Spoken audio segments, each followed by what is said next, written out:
ನಂದಿ ರಥಕ್ಕೆ ಮಂಗಳೂರಿನಲ್ಲಿ ಶರಣ್ ಪಂಪ್ವೆಲ್ ಸ್ವಾಗತ ಕೋರಿದ್ದಾರೆ. ಗೋಮಾತೆಗೆ ಹೂವಿನ ಹಾರ ಹಾಕಿ ವಿಎಚ್ಪಿ ಮುಖಂಡರು ಸ್ವಾಗತಿಸಿದ್ದಾರೆ.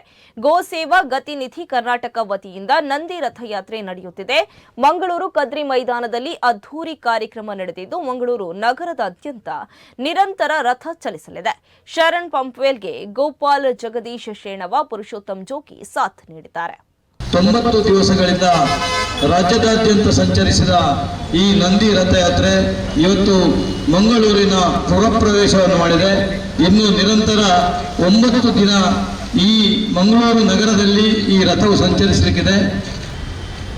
ಭಾರತ ಗೋವಿಗೆ ವಿಶೇಷವಾದಂಥ ಒಂದು ಮಹತ್ವವನ್ನು ಕೊಟ್ಟಿದೆ.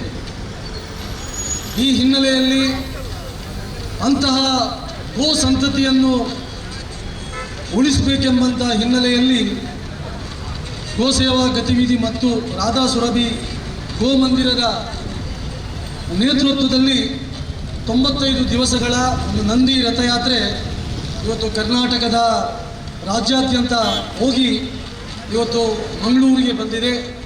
ಇವತ್ತು ಮಂಗಳೂರಿನ ಪಂಪೆಲ್ನಲ್ಲಿ ನಾವು ಇವತ್ತು ಆತ್ಮೀಯವಾಗಿ ಇದನ್ನು ಸ್ವಾಗತಿಸಿದ್ದೇವೆ.